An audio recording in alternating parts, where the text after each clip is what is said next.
Hi friends, আমি আজকে মাছের ঝোল করব। আজকে দেখো আলু আর বেগুন দিয়ে কাঁচা লঙ্কা কালো জিরে দিয়ে মাছের ঝোল রান্না করছি। তো আমি আজকে মাছটা ভেজে তুলে রেখে দিয়েছি। এরকম মাছটা ভেজে তুলে রেখে দিয়েছি। আর এই যে আলু বেগুন সব ভেজে রেখেছি, আগে হলুদ দিয়ে ভেজে রেখেছি। এবারে আমি কড়াতে কালো জিরে ফোড়ন দিয়েছি, ঠিক আছে। তারপরে আমি এই আলু বেগুনটা ভেজে রেখেছিলাম, এটা আমি দিয়ে দিলাম। আবার ওটা দিয়ে দিলাম, ভেজে রেখেছিলাম ওটা দিয়ে দিলাম।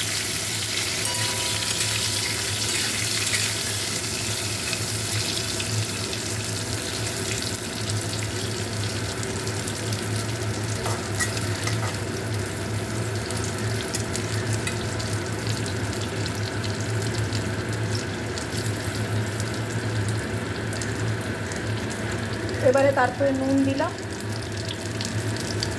একটু এই যে নুন দিলাম। তারপরে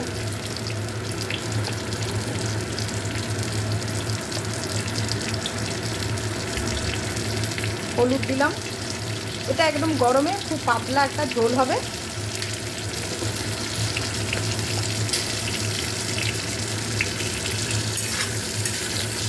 গরমে একটা পাতলা, এটা গরমের জন্য একটা পাতলা ঝোল, এটা খুব ভালো একটা রেসিপি।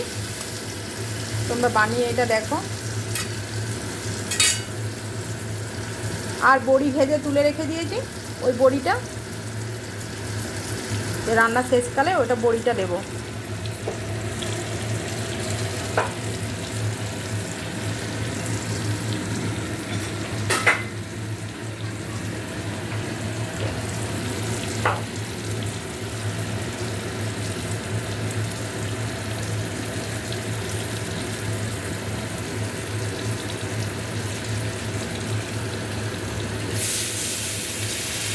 জল দিয়ে দিলাম। এটা তোমরা যেমন ঝোল খাবে সে পরিমাণ মতো এটা তোমরা ঝোল খাবে, সেভাবে জল দিও, সেটাই জল দিও। এরপরে এটা 10 মিনিট মতো এটা ফুটবে, ঠিক আছে। এটা ফুটলে এটা যে যে ওটা তো আগেই ভাজা হয়ে গেছে, এটা সিদ্ধ হয়ে যাবে।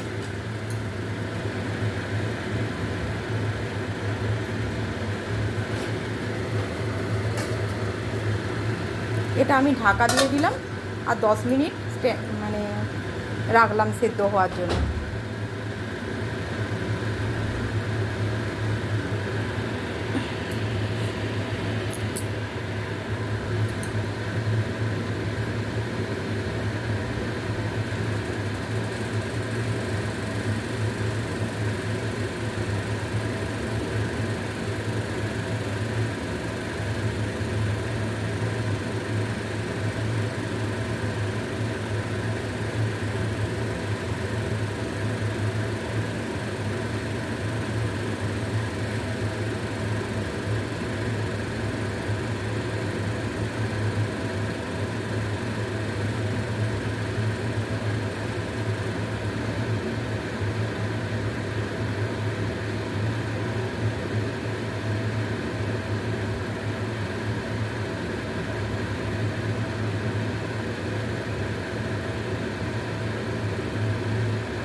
এটা ঝোলটা হয়ে গেছে, ঝোলটা 10 মিনিট হয়ে গেলে ঝোলটা হয়ে গেছে। এবার আমি জিরে ফোড়ন দিয়ে জিরে গুঁড়োটা দিয়ে দিলাম এতে, ঠিক আছে।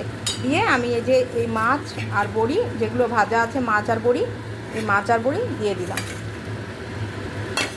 এটা তোমরা বানিয়ে খেয়ে দেখো যে কীরকম হয়, মাছের ঝোলটা কীরকম হয় খেয়ে তোমরা দেখতে পারো।